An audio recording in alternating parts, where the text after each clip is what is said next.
segment is sponsored by Kent District Library. I am at the Cascade Township branch with Mike Golchinski. We are here to talk about teens, poetry, and some more.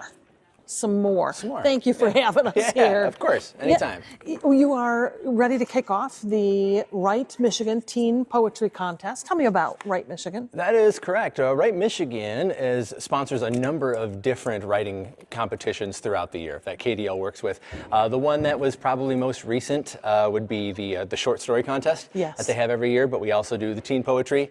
And then later on this year, the teen graphic novel contest will come out too. And that's super exciting. We all know how popular those are. Yeah, nice. Okay, so as far as the poetry contest, tell me a little bit about who's eligible and what it entails. Yeah, so the poetry contest right now is open for written submission from February 1st all the way till April 1st. And they can go to kdl.org/teenpoetry to submit online. Please don't hand us crinkled notebook papers, online only. But they can submit a max of 2 poems to that.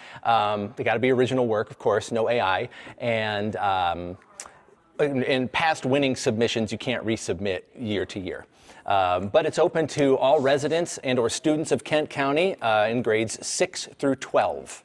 And poetry, I mean, you say no wadded up pieces of paper, but sometimes the best poems start that way, right? Yeah. It's the ultimate expression. Absolutely. Of the way you feel or you think or what you love. And so talk a little bit about the connection between a teenager and poetry. Well, sure. I think what I would say would be, like, what better time in your life to write introspective and dramatic poetry than when those feelings are just raw and there and powerful and all-consuming when you are a teenager. So yeah, it gives them the ability to express themselves to a wider audience. It allows them to get that experience with the written word. And we just like them to be creative. And this offers a completely safe space because it is completely uncensored. Whatever you submit, we accept. So. Very nice. They're vying for prizes, right? Yes. Talk a little bit about what happens if they... All right. So what will happen will be, we get all these submissions. I think last year we had over 100 submissions.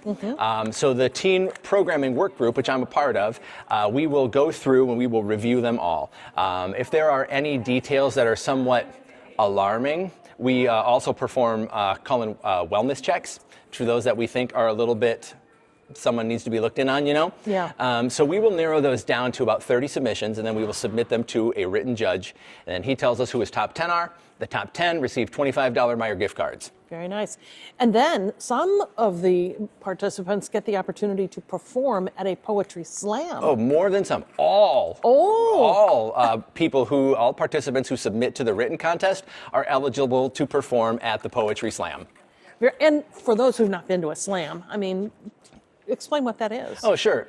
So they go up, they read their poem, and then after they're done, the audience that has accumulated we all do the snap thing when we're all done. So last year we started putting in walk-up music and stuff, and and the cool thing is they don't have to submit the poem that they don't have to read the poem that they submitted to the written contest. If they have something else that they really need to speak their truth, they can read something else that they have as well. We just ask that it's a maximum of 3 minutes to be considered a finalist. Or the hook comes out. None of this. KDL has found a wonderful way, the importance of connecting with teens. And you have a lot of programming geared toward teenagers and engaging them with their libraries. Sure. Talk a little bit about that. Yeah. What else there is for teens. Absolutely. So every season we kind of feature a rotating program that goes branch to branch. And I think this spring, our spring break special is going to be a K-pop fandom tub. And then we're going to work on a summer special too. Various branches in the system do what they call teen zones. And so like once a week in some branches, once a month like in here, we just have a program that is only for teens. All right, kdl.org is the website. You can find out more about the poetry contest and other programming for teens and all others who love to use these great and beautiful libraries. Yeah. Thank you for having us to Cascade. Of course, welcome anytime.